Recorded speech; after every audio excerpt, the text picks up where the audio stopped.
Hey, good morning, everyone. Happy Thursday to you. Glad to have everyone here. So we're going to be recording this because we're going to be using this as an ongoing training for our wraparound providers and our wraparound parents. So you guys might want to turn off your video so you're not on the recording. I'll obviously try to black out anyone that shows up on there, but probably be better just to turn your videos off, and please try to remember to keep your microphones on mute. I hope everyone is doing fantastic. Let me just ask you one very important question this morning. Are you feeling blessed? Because I am feeling blessed. I am glad to be here with you guys. It is going to be a monumental 10 weeks. Let me share my screen with you guys. This training, which some of you have been going through some version of it, starting in wraparound and starting with training, because we actually have our staff and our parents going through the same trainings. And I'll tell you why that is important. And it's something I've been doing a long time. But this training was originally called my 16-week A to Z training, and then it became my parenting mastery training. And so it kind of morphed, and it was the first version that many of you have watched was probably conducted about 8 years ago. So as I'm going back through this thing, looking at some of those old slides, I'm like, wow, so there's a lot of stuff that's not going to be a part of this updated training. And that's another thing I've just been excited to do an updated training for you guys. And thank God the pandemic is, might we say, coming to some form of an end, or at least winding down, and we can begin to get into our groups again. So we, as parents in training and adoption clinical services, we're already planning a schedule of intensive trainings for our staff and for our parents. So be on the lookout for that. We're very excited about that. That is the linchpin to the entire program. One of the really key components of creating peace in a home, creating breakthroughs, breaking through trauma and getting to the bottom of severe behaviors are the opportunities to go emotional, to get really emotional and to get really intimate. And that's what we get to do when we have our camps. And some of our families, our first families that started, primarily our ones in Del Norte County, they were able to go through several camps. And then the pandemic hit and we had to wind those down. So we're excited to be getting those back on track. So I think we're going to be looking at our first family or first parent ones will be, I think we're looking at July, maybe doing one in July and one in August, and it's exciting, and it's going to be great. So this will be what we start to train our initial staff with, our initial parents with, moving forward when they come into the program. So adoptive stress, trauma, behavior, a 10-week virtual trauma responsive wraparound training for providers and parents. And I want to tell you guys a little bit about the Post Institute. I started this over 20 years ago. And 20 years ago, I formed a belief, which eventually morphed into a knowing. And it was that the greatest challenges occur in day-to-day life outside of the therapist office. And it was something that was reinforced as I was learning from many mentors, is that our challenges that we experience in our homes and in our relationships, they occur in the, hey, Barry, maybe you can make me a co-host, because that way when you hear someone that's not muted, like Brianna, could you please mute your Barry, when you hear that, you can just go on and mute them. Brianna, can you mute your microphone, please? So the greatest challenges occur in the day-to-day life outside of the therapy session. And you know what? I might not be able to make. Hang on a minute, Barry. I'm asking you to make yourself a co-host, but you might not be able to do that. I might have to do that. You'll have to do it. Okay. Yeah. Let's find you there, buddy. Where'd Barry go? Barry's got that big beard, so he's like incognito. I don't hardly recognize him anymore. All right, okay, it says make host. Doesn't give a make co-host option. I'm gonna make you the host. Does it give you a now check and see if it gives you a co-host option. Does it give you a co-host option?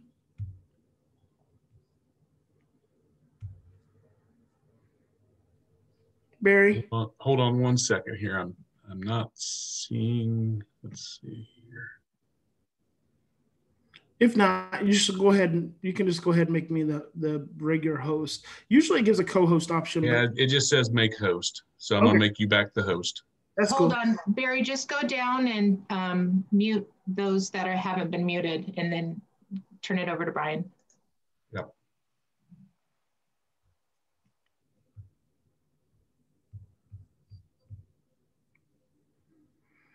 Okay, we're good? 1 second.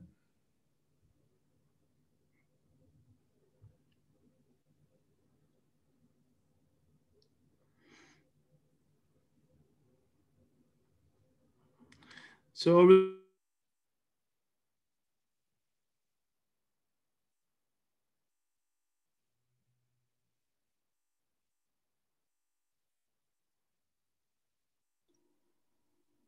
Bryan, you're muted. Yeah, mute all doesn't work. Hold on. all right, I'm good. I'm unmuted. All right. I'm unmuted. You can just make me the host. So what I was saying is that over the next 10 weeks, you guys are going to see me in a lot of different backgrounds, and obviously because I move around a lot. But all right, now we're good. So today, let me hang on just a moment. Today I'm in Santa Rosa, and I'm in the Hotel La Rose, which is this really old hotel. It's supposed to be haunted. I haven't had any entity encounters though, but check out that wallpaper. Is that not some really groovy stuff? So there's this really old fashioned hotel. I actually love it. It's very comforting. So I stay here a lot. All the people downstairs know me when I stay here. So if you ever get over to Santa Rosa, check out Hotel La Rose. Tell them Big Papa sent you. Okay. Let's get on back to this. So I developed this idea because I've spent over the last 20 years, the majority of my clinical experience has been working in homes. Like I've never been someone who's like working in an office. To me, it's you just miss everything. In the home is where you get to see the real family, and you get to actually intertwine with the energy of the family. And some of these things I'll go into more depth, but it's like when I go into a family's home and I hear parents describing behaviors, as they're describing behaviors, I'm also observing the home, because I can tell over the years, I can tell when there is a really destructive, aggressive, violent child in a home, because the animals will be fearful. There will be holes in walls. There will be stuff broken. There will be things, hanging off here and there. And so you don't see that if you're in an office. And so a long time ago, I just developed this kind of immunity to working in an office, and really wanted to be in the mix of the family. And so that's what I've done. But I came to realize that the real challenges don't occur when a family goes into therapy. The real challenges occur in the day-to-day. And because the real challenges occur in the day-to-day, the opportunity for healing is in the day-to-day, which means the greatest opportunity for healing is in the day-to-day interactions and mix of the relationship becoming the most important thing in the family and in our work with families. And so we just kind of pulled that together. I pulled that together and have been espousing that for over 20 years now. And it's just a central component of what we have been teaching for a long time at the Post Institute and what we try to weave into everything that we do. And I've written and co-written 13 books altogether. 3 of these books have been adoption bestsellers. We're on track to do we're nearing a million copies sold of these 3 books. And so it's pretty exciting. We're almost at 500,000 copies sold of Just From Fear to Love. So we've been trying to provide this education, provide this understanding to parents for a very long time.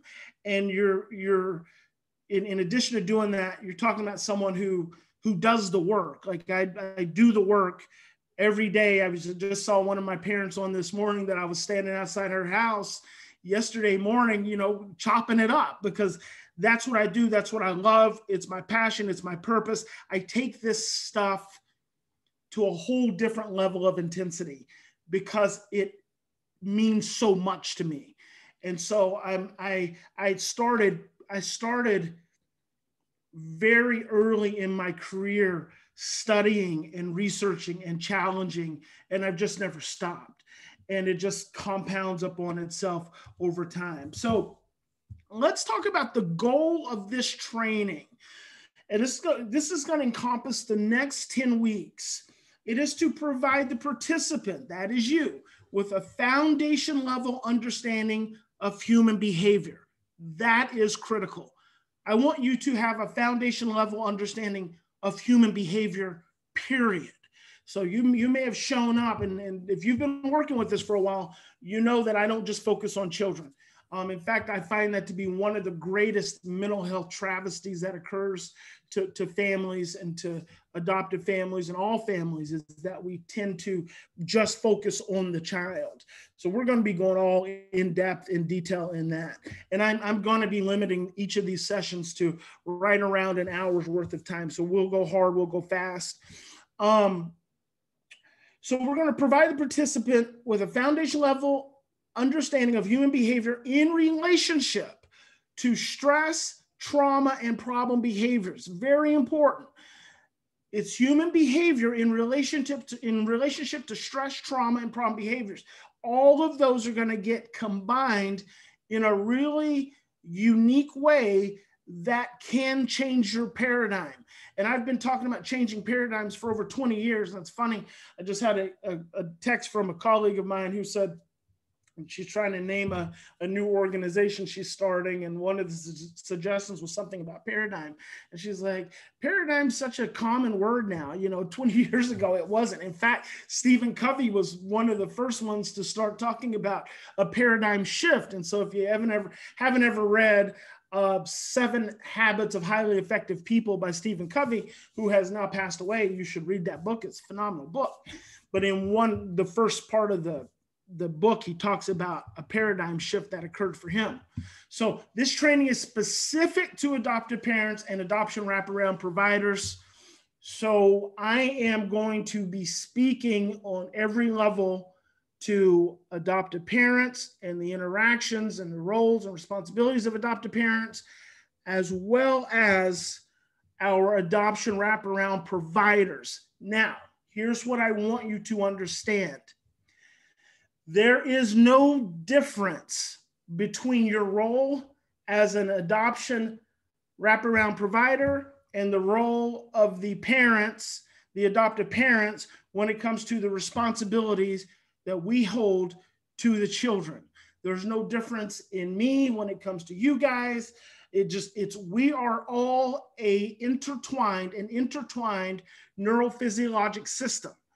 And what makes us unique is that we truly want to understand our own regulatory responsibilities in relationship to every member of the home.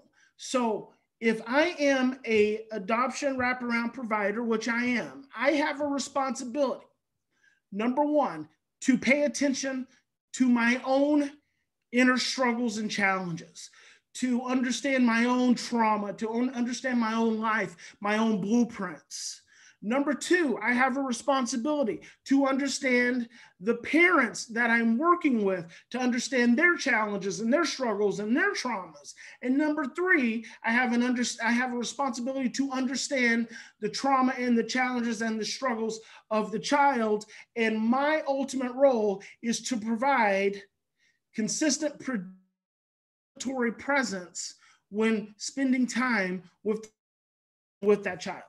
That's my responsibility as a adoption wraparound provider. If I am an adoptive parent, which I am that also, I have a responsibility to my child. Now, you as adoptive parents don't have any responsibility to us as adoption wraparound providers. As an adoptive parent, you have a responsibility, number one, to yourself, to understand your own traumas, your own histories, your own blueprints, and how those create challenges in your day-to-day life, not just with your child, but in every situation that you encounter with another individual. And then number two, you have a responsibility to understand the patterns of your child, the history of your child, the challenges of your child, and to work diligently to provide your child a regulated presence when they are in an experience of dysregulation. Now, I'm using a couple terms already that you're not familiar, some of you are not familiar with, but we will get into them. We will compound this understanding. We will compound this knowing. So when we start thinking about this training, I can talk about adoptive parents the same way I can talk about the adoption wraparound provider, because ultimately we all have the same challenges, and that is to show up in every moment in the most regulated capacity possible, which allows us the single deepest understanding in that moment that other individual needs to feel safe and to feel secure and to feel ultimately emotionally contained to be able to do the work that they need to be able to do. So that is the goal of this training for the next 10 weeks, is to help you develop that foundation level understanding, which I hope you will carry forward in every future relationship. So let's get into session one, deconstructing attachment. This is very important. And I have our wonderful Chief Operation Officer, Brooke Sina, to thank for all these amazing slides. Brooke updated all my PowerPoint slides, and they were the same PowerPoint slides that I've been using for 10 years. And she went in and created all these really cool, look at all that movement. It's so awesome. Thank you, Brooke. So deconstructing attachment. So today's session, and probably the first couple of sessions, are going to be pretty scientific, pretty theoretical, pretty research-based, because I want you to have the foundation. You have to have the foundation of understanding. One of my mentors, Bruce Perry, says, if you work with children, you have to have a generalist understanding of the brain. And I believe that generalist understanding of the brain applies not just to our children, but to our own brains. Right? Like I said, that's one of the biggest travesties in mental health, is that we have always focused immediately on the child. That immediately leads you down the wrong path. The moment the focus gets placed solely on the child, you are moving into being victimized. In our society, we live in a real victim culture. And so when we start deconstructing attachment, this actually occurred a long time ago for me. I started asking the question when I first got experience and started to understand attachment as a concept, which was pioneered by John Bowlby in the 50s.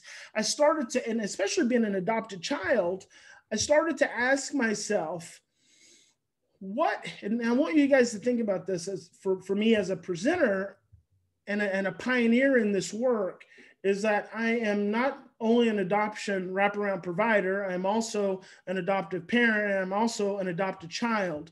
So I carry that holy trinity when it comes to the experience, and I do not mind sharing with you. In fact, I thrive in sharing my ultimate experiences with you and being as vulnerable and open with you as I possibly can, because I believe that's how we get to the core of our authentic relationship, how we get to the core of our authentic ability to show up with another individual without creating all this nonverbal energy and these exchanges that ultimately are not healthy.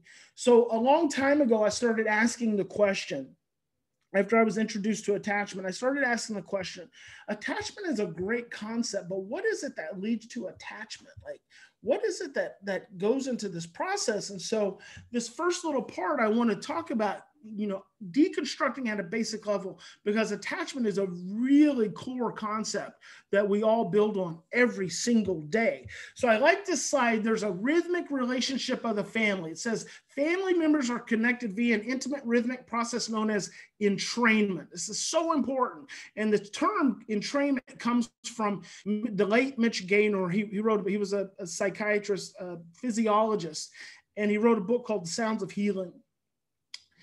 And entrainment, it comes from actually the science of music, but it actually speaks to the process that we become interconnected and aligned as family members. So entrainment is the process of physiological alignment, which occurs via the sensory pathways. So the way we align physiologically through the senses, and it speaks to the way we become connected. And so you've heard the saying, and this says in plain old English, this means that if mom ain't happy, nobody's happy. Well, that is a very important statement, but the depth of it is so much more. The depth of it really speaks to the connection that occurs when we spend intimate periods of time with one another. When we spend, and there's some research that indicates when you spend 6 months or longer with another individual, you start to form the process of entrainment. And that is the process of becoming intimately connected. So if you think about, your adopted child, so a lot of times adopted parents want to attempt to create some distinction, some separation between themselves and the history and the experience of their child, or the lack of their child's experience. And then also professionals, wraparound professionals, want to try to create some separation between themselves and the families that they serve.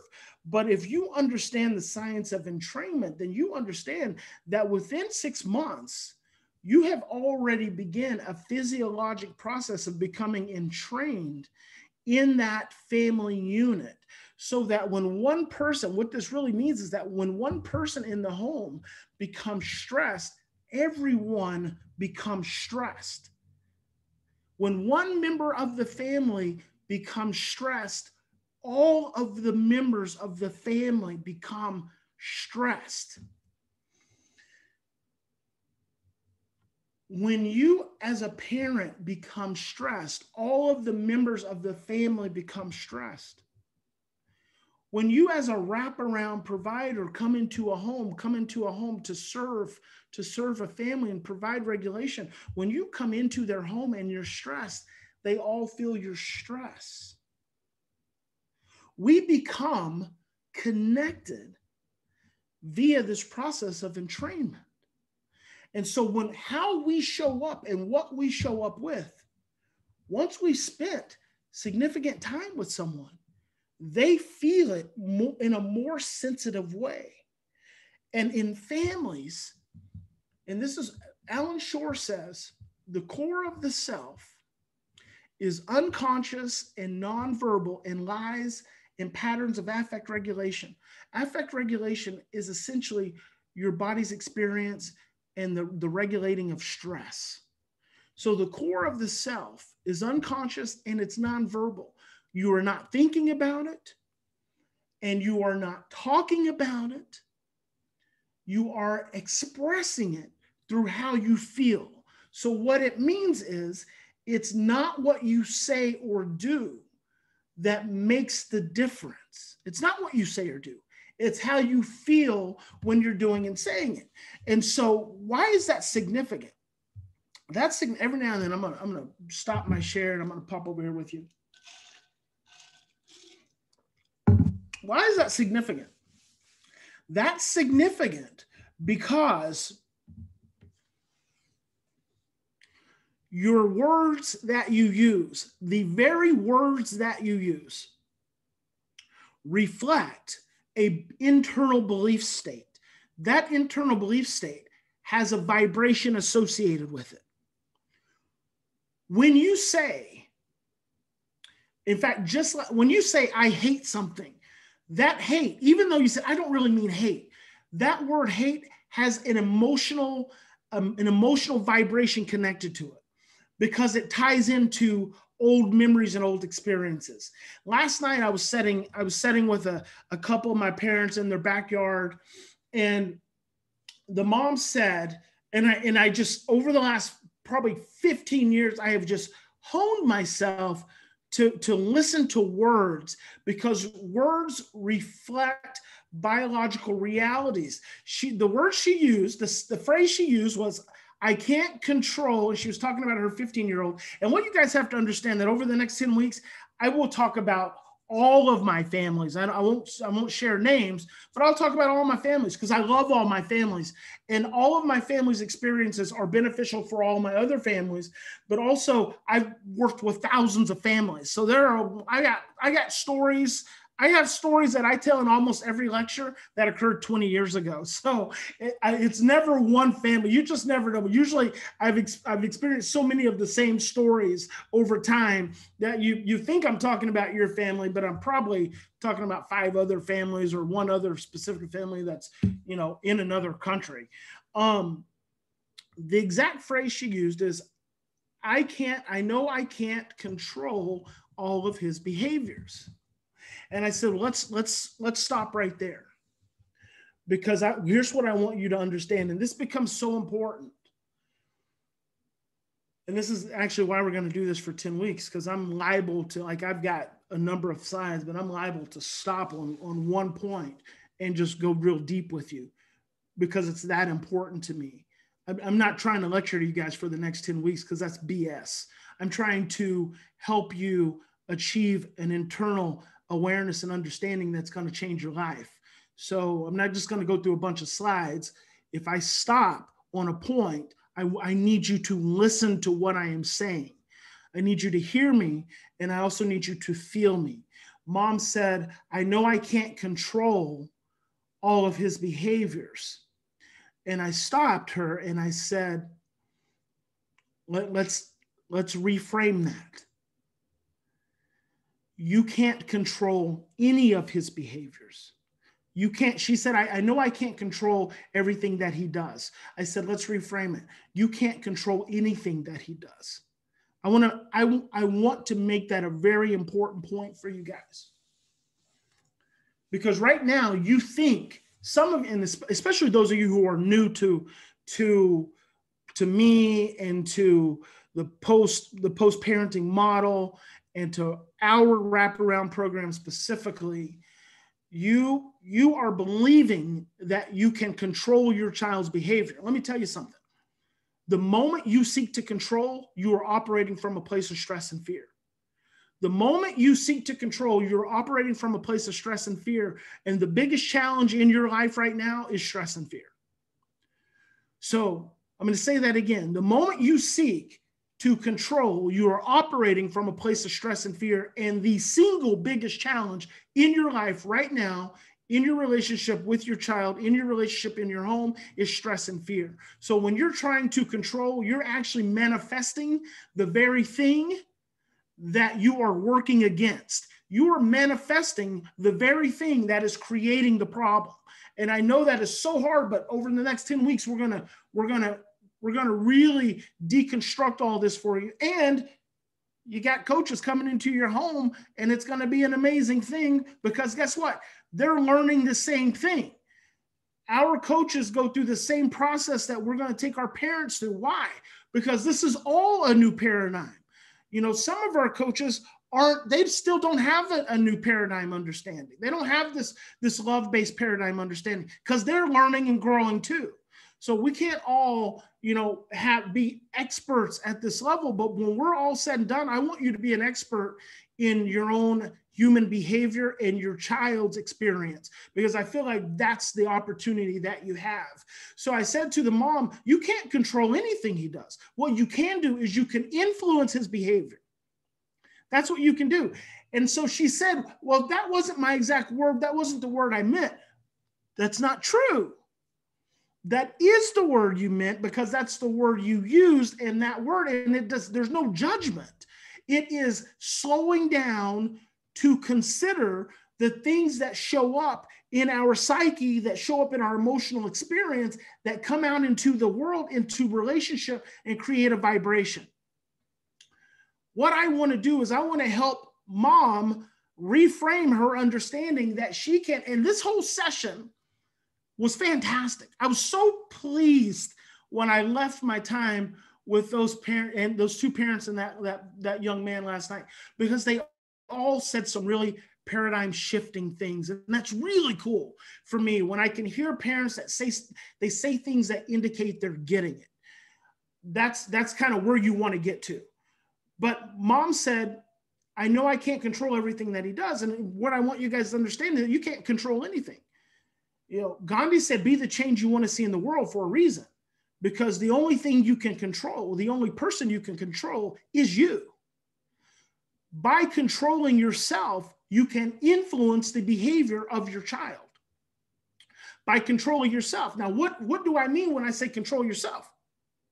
What I mean is by being able to regulate your own stress reactions, by being able to turn your stress reactions into stress responses. That's what I mean. But what typically happens is as soon as a stressor shows up, as soon as a threat shows up, we want to immediately move and focus on that. Well, see, what we don't realize is that the moment you move and you focus just on that, you are coming from a place of stress. So you're actually creating the same vibration that you're trying to suppress. So when you're reactive, and we'll go all into this brain stuff, when you're reactive in that moment and you're trying to control that behavior, you're coming from a place of stress. That behavior that you're seeing that's causing you to be so reactive and causing you to feel so threatened and causing you to feel so overwhelmed and causing you to feel so stressed, that behavior is actually coming from a place of stress. So when you get stressed out because you see that behavior and then you move in on that behavior, you're actually manifesting more of the exact thing you're trying to overcome. And so then you wonder why you keep doing the same thing and getting the same results.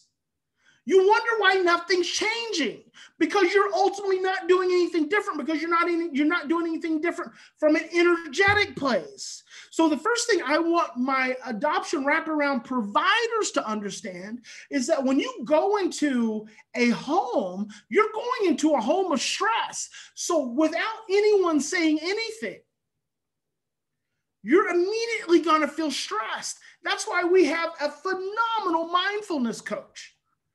A phenomenal mindfulness coach to help our providers and our parents understand that focusing on their own internal state first is the first key to a breakthrough in your home. Okay, moving right along. So entrainment, it's the whole family. It's not the child. The child is just the sore thumb. That's all your child is. Your child has given you a gift. Your child has given you a gift by being so stressed out that they've created enough stress in their home that as a family, you need wraparound services. That is an amazing gift your child's given you, because most likely you were a pile of anxiety and nerves anyway. Now your child just has increased that anxiety and increased those nerves to the point that now they get attention. So now you have to focus on it. Now you get to think about it. And now you get to have a breakthrough within your own being and live at a level that you probably wouldn't have achieved had it not been for your child. And that's the gift of pain.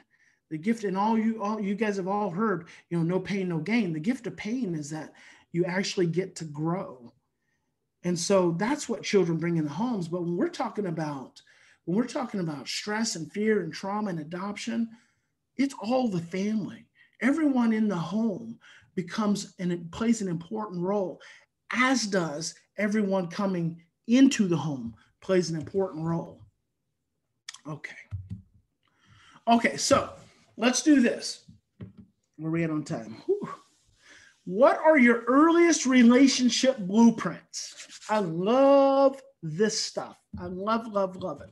What are your earliest relationship blueprints? This is important. I'm asking you this question, and then I'm going to lead you through an understanding of my own earliest relationship blueprints. But I don't want you to just listen to mine. I want you to ask yourself that question and come to a deeper understanding of that question. And this is really what I want you to focus on for the next week. I did not show up here today thinking I was going to give you homework assignments from week to week, but I think I will now. This is the homework assignment for the week ahead. What are your earliest relationship blueprints? This is my family. This is my family. This is my sister, who was adopted also. Both my sister and I were adopted as infants. This is my father. This is my mother. I love my parents very much. My father passed away 17 years ago. He had leukemia. My sister was killed in a car wreck 8 years ago. My mother actually was just out here in California with me for the last week. Just the most amazing parents I could have ever hoped for, though they had their flaws and challenges, especially when it came to raising adopted children. And let me tell you guys something. Early in my career, I grew up in a home. It was hell. I mean, it was like World War III most of the time, because my parents and my sister, they mixed like oil and water. Okay, so let me pop down here to this slide right here. So this is me early. Mitch Gaynor says, as early as the 4th week after conception, the fetus is capable of hearing. As early as the 4th week after conception, the fetus is capable of hearing.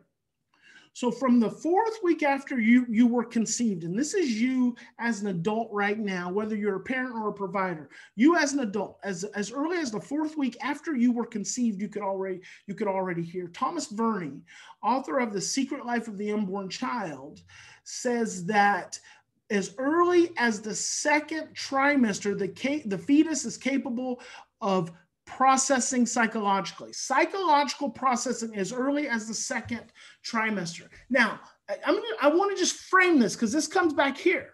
What are your earliest relationship blueprints? Now, many of you have not thought about your life as an infant, as a fetus, probably ever. Some of you, haven't thought about what it was like for you as an infant in a long time. But I want you to go all the way back, because these are your earliest relationship blueprints. And what this means is that when you are really stressed, those blueprints are the ones that get activated and dictate your life in this present moment. And we will go into that. But as I said, I was adopted. And so I'm going to come back to this one. So I was adopted as an infant. My mother knew that she was going to have to place me for adoption. I had 3 older siblings. My mother loved being pregnant.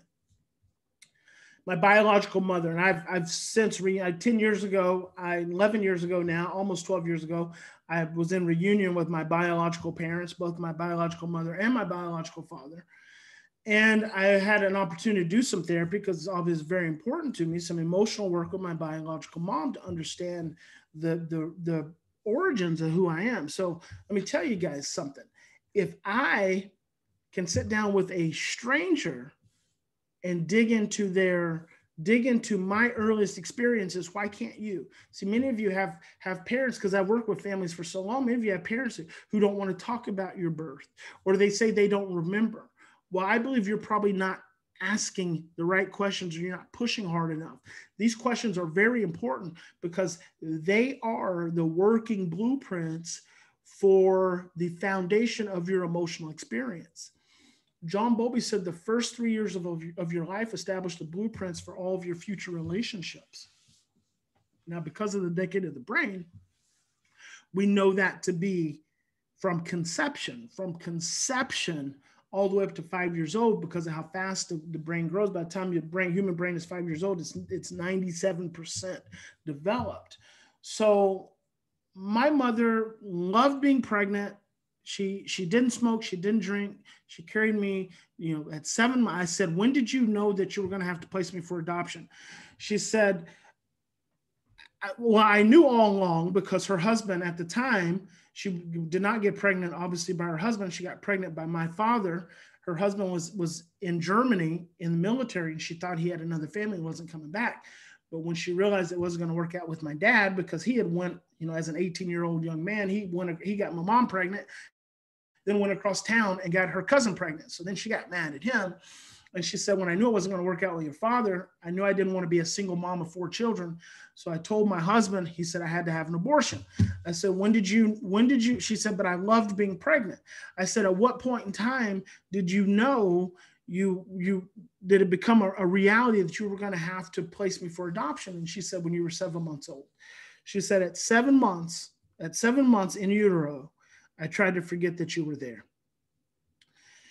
And I just tried to live like you weren't there. So, because I knew it was going to be super hard.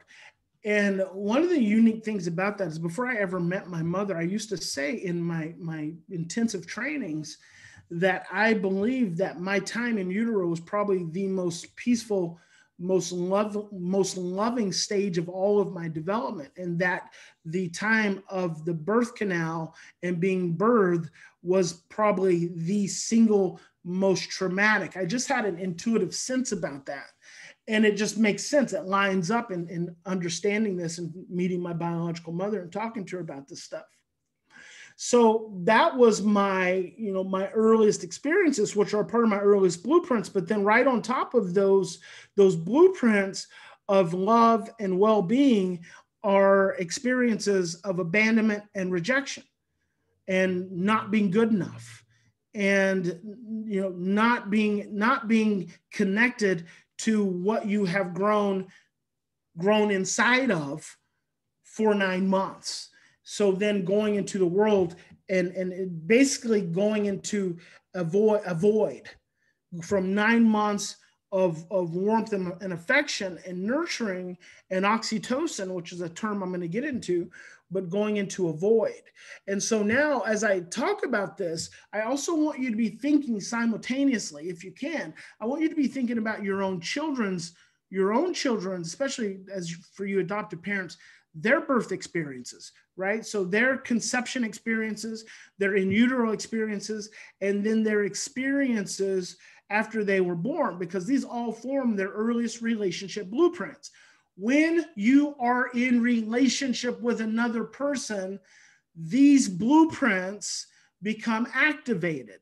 They turn on. These are your earliest relationship blueprints, okay? So my sister, on the other hand, this sweet child here, she was exposed to alcohol in utero. She was 3 months premature. She lived her first 3 months of her life in an incubator. My mom said, when we got you from social services, you were smiling. When we received your sister, she was crying. And that was the definitive moment of their relationship with me versus their relationship with my sister. My parents' relationship with my sister was hell. And I am so thankful. It is such a blessing in my life, because I have lived much of the life that many of our adoptive parents go through day in and day out. I've lived it behaviorally. I've lived it emotionally. So I feel it, and I've definitely lived it from a standpoint of parental desperation. So my parents were desperate. They were desperate to get my sister to be quote unquote normal. And I tell people that the biggest conflict in my home was between my parents and my sister. Yet I had worse behavior problems than my sister did. You know, I wrote the Great Behavior Breakdown, which lists 26, 27 severe behaviors. I acted out almost all of those. My sister acted out maybe 3 or 4 of them, but their earliest relationship blueprints intersected with her earliest relationship blueprints and created a nightmare scenario. It was absolutely a nightmare scenario of violence and emotional abuse and deprivation for years. For years. This was not just incidental. It happened ongoing. But many of you will say to yourself, well, I had a good childhood, and I hope you did. I'm thankful for that. I'm thankful if you did. But here's something I want you to understand. I want you to understand that there's been research, DNA research, that now indicates, now we know the Bible talks about the sins of the forefathers being visited upon to the 3rd and 4th generation. There's now DNA research that says trauma can show up in the DNA as far as 7 years. 7 years. So if we take this, and I just created this little slide here. If we take this and we look at the fact that in the first generation, and let's say that's our child. Our child is the first generation. In the first generation, you have this adopted child who's been through foster care. They probably experienced some kind of birth trauma. They may have experienced some kind of domestic violence. We know they now live in a society where mass murder is common. Right now the focus is on the Asian community, God bless them, and people, attacking the Asian community. And then obviously we're all experiencing a pandemic. All of these are significantly traumatic experiences. Well, what we do is we come and we diagnose the behavioral manifestation. We diagnose the behavior manifestation. The behavior manifestation of these traumas gets diagnosed as ADHD or reactive attachment disorder or oppositional defiant disorder. So then we show up as parents, which is the second generation, and we talk about, well, we had a really good childhood, and let's say none of these things occurred. Let's say there was no sexual abuse in our family. We didn't have frequent moves. There was no alcoholism. There were no depressed parents, and none of our parents were war veterans, although in my family, all of these things occurred.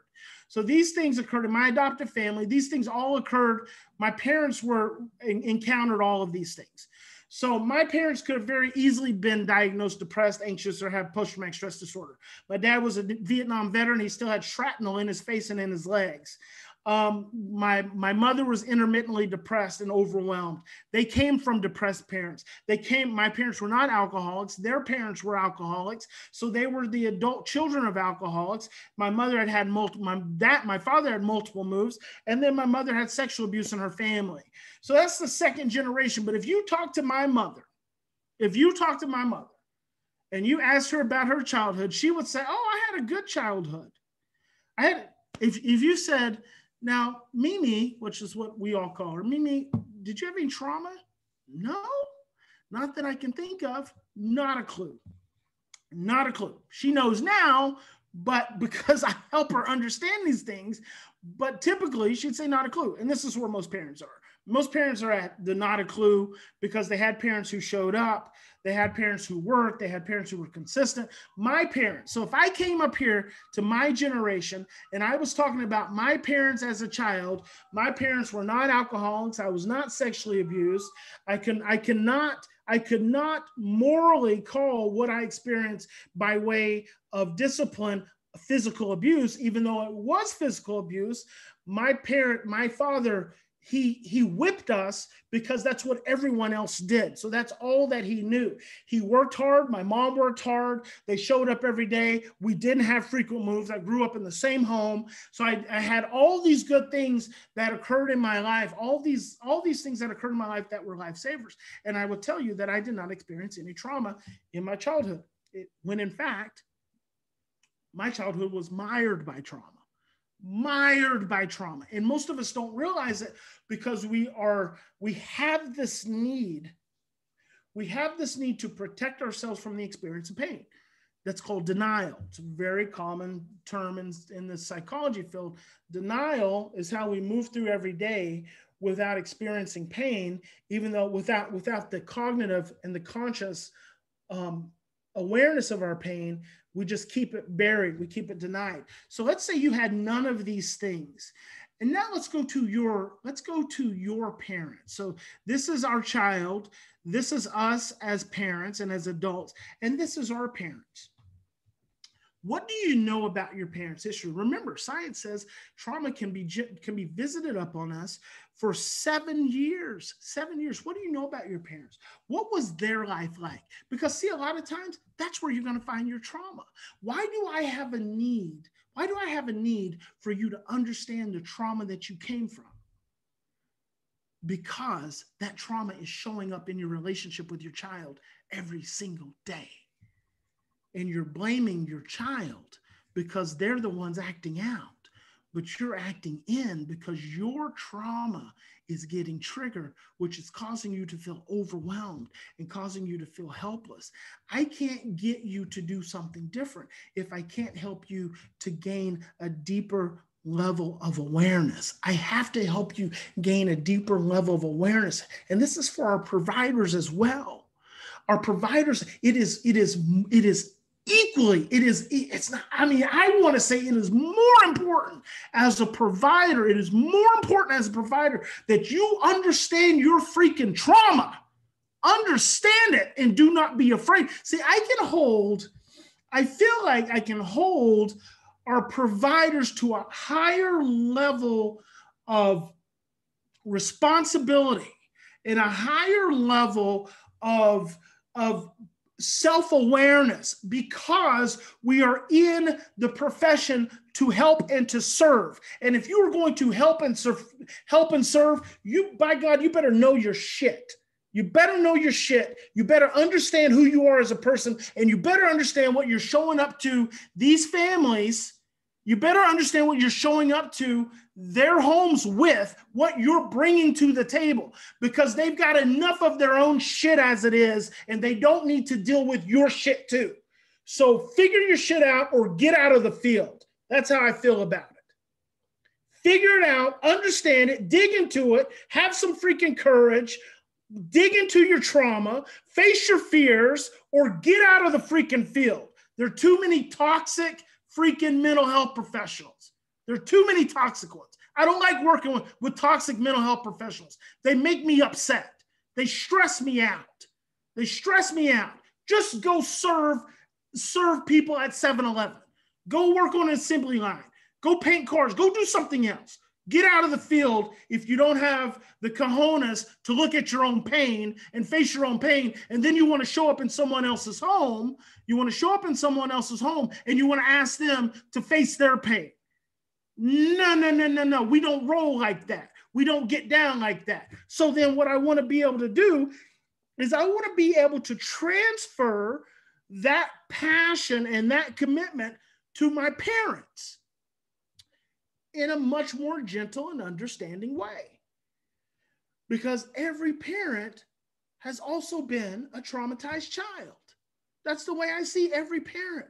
So I have to be able to come to them in a much greater regulatory way. Now, all of my staff know that I can be a little bit hardcore, but I ultimately try to see everyone as a scared, traumatized child. So that helps me navigate and help to create that deeper relationship and that deeper understanding. But when I have to face, professionals, it's just like this whole freaking pandemic thing. You know what? This is my training, so I get to tell you guys and do whatever I desire to do. When I have to face professionals, and when my team professionals in the pandemic is like a perfect example of people who didn't do anything but show up virtually. Professionals did nothing more for these families to show up virtually. They stopped having therapy sessions. They stopped going into homes. They just showed up virtually, or they got on the phone, and they want to try to give our wraparound providers, they want to try to tell us what we should be doing or what we're doing is not okay when we're in the homes with these families and with these children every single day. So you get this input. Now I'm talking to you as adopted parents. You get this input from these professionals who do not know you. They do not know you. They try to tell you what you need to do, and they don't know you. They don't know your children. They don't know your home. They don't know your dynamics. And they're trying to tell you that what you're doing is wrong, and they're judging you and shaming you, and it's not freaking okay. It is not okay. And that comes from a whole population of mental health who haven't done their own work. They haven't done their own work. So they just want to show up in this mamby-pamby, Sigmund Freud kind of way, giving you insights and suggestions, which are just BS. And that's just how I feel about it. So I just want to share that with you guys because I get to do that. So focus on generational transmission of trauma. What I'm asking you to do is don't just stop with the very easy, well, my life was fine. No, you're never going to have a breakthrough if you do that. You're never going to get to a place with your child that you fantasize about and that you dreamed of and that you hope for if you're not willing to dig in and understand the blueprints that you're working with. And we'll be building on that for the next 10 sessions. So a little bit about the history of attachment, and we're gonna end up not going through all of these. John Bowlby, who's considered the father of attachment, stated the first 3 years of our life establishes the blueprint for all of our future relationships. The first 3 years of your life, people. The first 3 years of your life establishes the blueprints for all your future relationships. Your adopted kids have every reason in the world to have screwed up relationships. They have every reason, every excuse in the world, and you know it. You know they have every reason in the world to have these screwed up relationships and these screwed up behaviors because the first 3 years have been horrible. Now, see, the decade of the brain says from conception to, so it even goes deeper from conception to 5. Right? It establishes the blueprints for all of our future relationships. So what does that tell you at a really basic level? Number one, your earliest experiences in your life inform your relationships now. They inform what you feel physiologically. They inform what you feel and what you express through feeling and vibration in your relationship with your child and in your relationships at work and in your home. Your first 3 years all inform that. You've got to know your first 5 years. You've got to know. You've got to have some comprehension of what those 5 years were like, and you've got to want to dig into that at such a depth that it no longer gets to just unconsciously control you. There's got to become so much inner dialogue, so much inner self-talk that you're always reflecting what you're experiencing in the outside world upon what's going on inside of you. Like that's where you want to get to. That is the essence of mindfulness, reflecting what you're seeing outside of you based on what's going on inside of you. Not trying to change what's outside of you because you can't. What you can do is you can influence. You can influence, control change. You can influence it through your own internal being. Okay. Bowlby viewed mother and infant as participants in a self-regulating and mutually interacting system. This man was a genius. I've actually been to his office in the UK. I know his son, Sir Richard Bowlby. He was just on a whole nother level of intuition. Now think about this in relationship to your child, relationship to you, and for yourself, and in relationship, as a provider in that relationship. The mother and infants as participating in a self-regulating, mutually interacting system. Anything the biological mother experienced, you experienced. Anything the biological mother experienced, your child experienced. Anything your biological mother experienced, you experienced. You experienced it. You experienced it. And experiences get stored in the brainstem. Experiences don't just occur and then go away. Experiences get stored in the brainstem.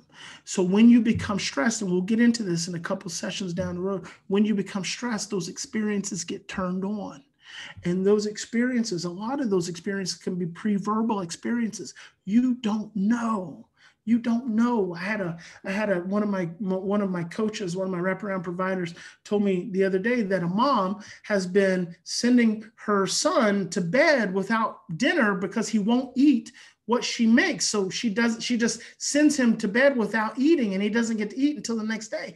And it just hurts my heart. It hurts my heart because she's feeling completely helpless and not knowing what to do, even though she's been given some indicators of what to do. And even though my coach said, hey, this is what's been working, this is how he's eating a lot of food, mom is saying he's making a choice not to eat, which is BS, and I'll dispel that all out throughout these next 10 weeks. But we don't realize, here's the problem, we don't realize that these children, many of these children come from environments of pervasive neglect and deprivation. So when you deny a child food, you are at the basic level of their brainstem. You in that moment, the environment, your home is no different than the environment they were brought out of by child welfare. When you send that child, and I want you to think of, because this is so intense, I want you guys to really comprehend this, because this can happen moment to moment. This can happen in your child's brain just by saying, no, you can't have more food.